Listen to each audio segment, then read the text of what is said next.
Hey Redeemer Kids team, Caitlin Bell here. Welcome to our Unit 35 overview video. If you're new to the team, welcome. We will have some newcomers still trickling in, and then hopefully even more as we add more to our team.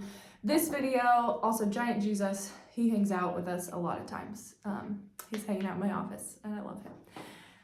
Anyway, if you're new to us, in this video, the purpose is to kind of help you as a volunteer situate yourself into the rest of what we're doing in Redeemer Kids so that even though you're only serving once a month, you don't feel so disconnected from everything else that the kids have been learning all month.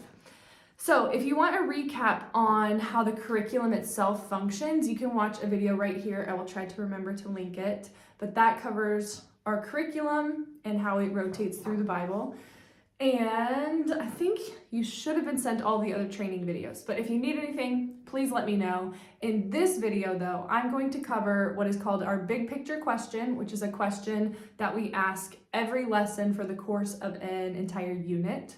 So I'm going to cover our big picture question. It's kind of the question that is attempting to tie all of the lessons together for about a month or so. I'm going to cover our memory verse, and then I cover just like briefly what each unit is about, what each lesson in this unit is about.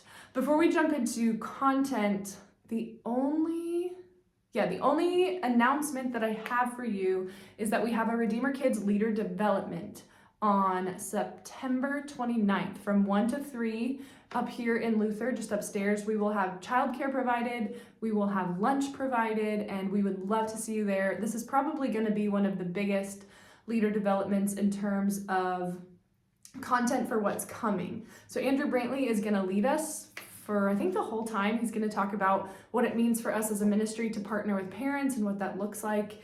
He's going to talk about changes that are coming to our curriculum in the new year, and we're going to talk about something else, but I'm blanking on it now. So anyway, if you could register for that, I am not like with permissions and stuff on YouTube. I cannot put a link in this video, but you can find it under the events on Church Center. If you could register for that, register for you, and if you're bringing kids, like make a registration for each of your kids so we know how many children to expect for childcare. So that's Sunday, September 29th, 1 to 3, lunch and childcare, both provided. We would love to see everybody there. It's gonna be a good time. I love all of our development times together. If you could register by, the date. If you could register by September 25th, that would help me in terms of ordering food and making sure we have enough childcare. So now moving on to our actual video content. I'm sorry this is backwards. I should have recorded this from my back camera. This is what is called our unit overview, and they actually just changed these. If you're in Redeemer Kids for a long time, this looks foreign. I hate the way that they changed this. But if you're new, then you don't know any different. So this holds all of the lessons for our unit. These are hanging outside of the doorways, so you're able to see what lesson we're doing on what date. This one is unique because it covers all of this unit and all of our next unit. So it's got all of us all the way through November on this one piece of paper. So this is the unit overview. Our unit description. This is actually a really long unit. This one is 6 lessons long. So we're gonna be with this theme for all of fall, basically. So unit 35, we're talking big picture about Paul's mission to Rome. So after 3 missionary journeys on which God used Paul to plant many churches and see many people trust in Christ, Paul returned to Jerusalem where he was arrested. Paul would eventually be sent to Rome as a prisoner, but this did not stop him from doing everything he could to preach the gospel and make much of Jesus. So that's where we're headed all the way through October 27th. Our big picture question will be hanging in your classroom, and it looks like this. It's got the pictures running down the side, and the question is, why should we praise Jesus? So every week, regardless of what lesson you're talking about or you're teaching through, you're gonna also be asking them this question. Why should we praise Jesus? The long answer, these are all hanging in your rooms. We should praise Jesus for what he has done to provide our salvation and because he will one day make all things right. So for the older kids, for sure, have them learn this whole answer. For the younger kids, you could definitely shorten it to because he saved us, because he's coming again one day. Why should we praise Jesus? Because he saved us. I think that is simple enough, especially for our littles and pre-K through K even. So that's our big picture question. That's what we're talking about with each lesson. And then every week we'll have this memory verse for a long time. So I think we should be able, some of you volunteers will be with it twice as well since it's 6 weeks. Okay, the way the memory verse works, how we've started doing it is there's a memory verse video. You can watch it right here if I remember to link it. Right here to learn the hand motions and some of the ASL for the memory verse. But I also have it written, annotated in on this sheet as well in red. So it is Isaiah 25:1, and it says, "O Lord, you are my God. I will exalt you. I will praise your name, for you have done wonderful things." Isaiah 25:1. So if you want to learn those, again, go watch that video and it'll break it down slowly. But it's also written here, just so long as you actually know what ASL for Lord and ASL for God is.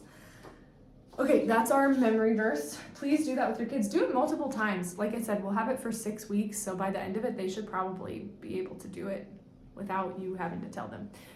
I just lost my train of thought. I'm so sorry. Oh yeah, okay, so coming back to this. Now I'm gonna cover what all of our lessons are. So, September 15th, we're learning that Paul returned to Jerusalem, the stories from Acts 21 through 22. September 22nd, we're learning about Paul being on trial from Acts 22 through 23. And then September 29th is actually a 5th Sunday.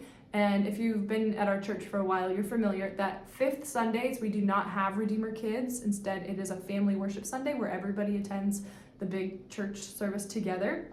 So September 29th, we do not have Redeemer Kids. So our lessons will pick back up on October 6th, and that is going to be Paul was sent to Rome. The next week, October 13th, we're learning that Paul actually went to Rome from Acts 27 to 28. October 20th, Paul preached in Rome, Acts 28. And then October 27th, we are learning big picture question that we are here to make much of Jesus, which is going to come from 1 Thessalonians 4 through 5. The end of every unit always kind of ends on the big picture question, and it just does a whole lesson debriefing some of that. So for all of October, the rest of September and all of October, we're going to be learning about Paul going to Rome. And then we're actually really close to being done like all the way through the entire Bible with Redeemer Kids in this unit. In this rotation. Okay, so I think that is all that I have for you. Again, this is hanging outside your classroom. If you need anything, if you have any questions, please feel free to reach out. Welcome to the team. If you are returning to the team, thank you so much, so much for loving kids and serving them and wanting to share the good news and truth of Jesus with them. All right, that is all I have for you. Thank you guys so much again, and we will see you on Sunday. Bye.